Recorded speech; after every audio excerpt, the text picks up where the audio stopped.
Okay, this is my second time recording because my phone died the first time. And of course, Apple being Apple, I did not save anything.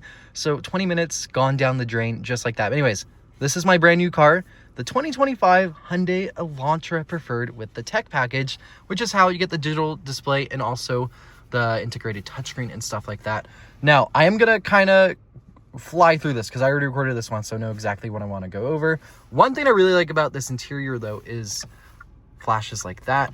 But yeah, a lot of you guys, I did post a picture of this interior. A lot of you guys guessed like stuff like the Hyundai Sonata, the Hyundai Tucson.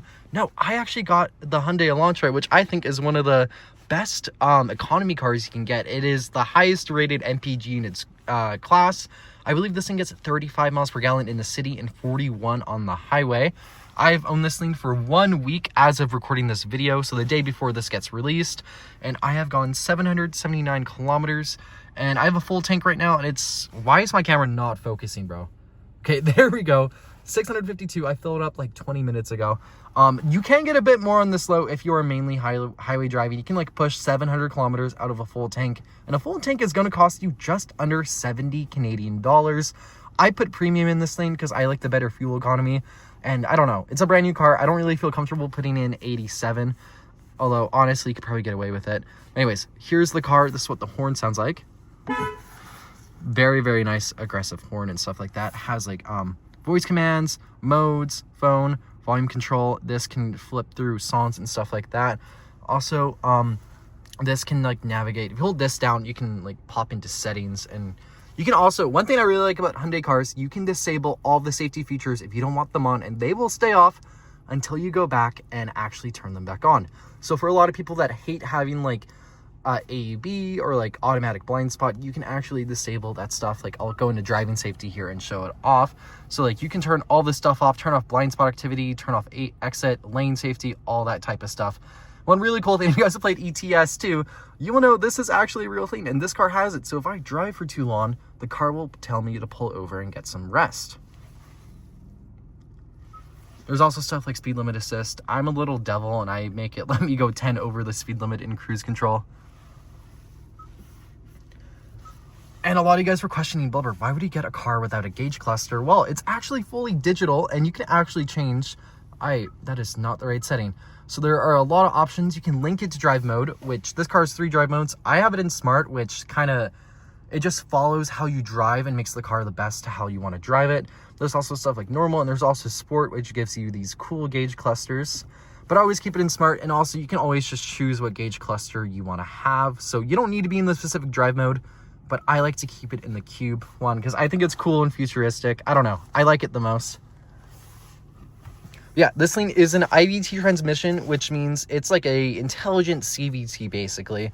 And it's something that Hyundai developed, and you know, CVTs get a bad rep, but I have this thing under 5-year warranty for powertrain, and I have 8-year comprehensive warranty with Hyundai. And one really cool thing about Hyundai, if I were to get another Hyundai when I trade this thing in 2 to 3 years, because my goal here is to always have a brand new car now that I can afford the payments for it, you can actually transfer that comprehensive warranty over to your next Hyundai car. And if you want to transfer it when you sell the car privately, you can actually do that. Hyundai allows you to transfer that comprehensive warranty to the next owner if it still has years left on it. So basically, if someone were to ding my car, if I were to like smack that garbage can, Hyundai will replace that without me needing to go through insurance, which is very, very good because I've only been a licensed driver for 2 years. So obviously my rates are a bit higher than the average person. That being said, though, I don't have any speeding tickets. I have a clean record, so I do get slightly lower rates than some other people my age. But it's like a nice ease of mind knowing that you don't have to worry about someone hitting your car and going through insurance for that. One thing I do absolutely love about this car, it does have a manual handbrake. A lot of cars nowadays don't have that. And also, one thing that was going to be a deal breaker for me with a lot of cars when I was looking was not having physical buttons for climate control. That was a non-negotiable for me because I don't know. I cannot take the risk of having it all being in the touchscreen and having it like malfunction or not working. Because when I was researching cars, because I've been looking into getting a new car for months now, everyone says if you can get physical buttons for your climate controls and stuff like that. And a lot of car manufacturers, even BMW, they're stating that they are going back to physical buttons because it just works a lot better than having it integrated into your touchscreen. That being said, though, if you do want to control your climate, you can do it through the touchscreen and stuff like that, which is nice. But again, I don't care to have it on the touchscreen. And this car has a lot of features. It has a voice memo thing, which I think is really cool. You can play new car. Okay, yeah, that was me and my friend when we got the car, which is kind of cool. I have Sirius XM included in this as well. Setup, HD, radio traffic, navigation menu. It has a valet mode. So when you get this car, you can set up a PIN code that basically, you can lock the car into valet mode and it will prevent anyone from accessing any personal features in the car or anything like that. Switching drive modes. There's also quiet mode, media for Bluetooth or Apple CarPlay. I will showcase Apple CarPlay later on. I just don't have it plugged in right now because I don't want it to mess up the audio for this video. Then there's some other stuff. There's like user's manual, notifications. Then this is the main screen. It's like half GPS, half this cool thing. Shows what song you're playing if you have like Bluetooth or Apple CarPlay connected and stuff like that. Also, heated seats, heated steering wheel. It is a leather steering wheel, which I really, really like. And the interior, honestly, I was not expecting this for just about like 30 grand Canadian dollars, which is like mid-20s USD. It is not leather seats or anything like that.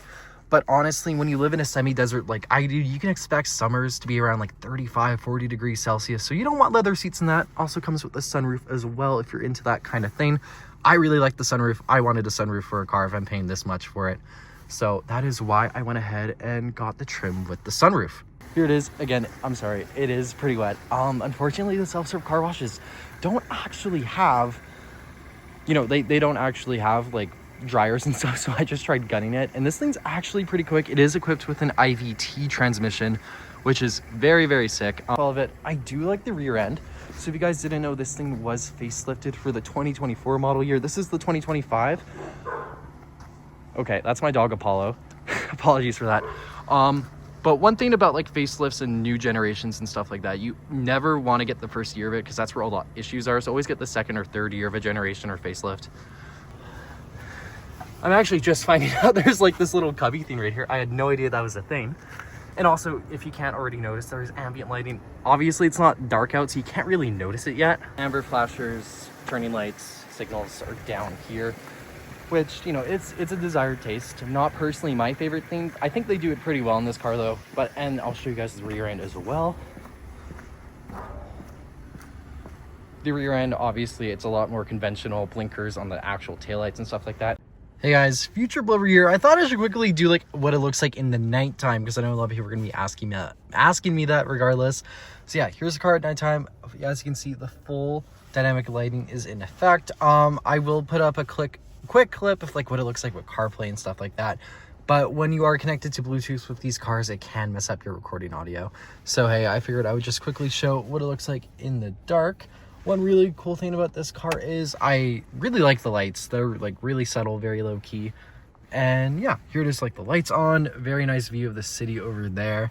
And yeah.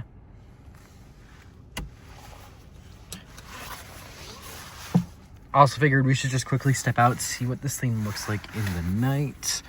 I'm still getting used to the door handle. It is actually pretty far down. It's all the way down there. So that is something that I'm still getting used to because all of my cars have not had it like that. Anyways, it is so windy up here. I hope the audio is not totally messed up. But yeah, here it is at nighttime. As you can see those lights in action, and I'll quickly run to the back. I'm not going to stay out here too late because it is actually freezing out here.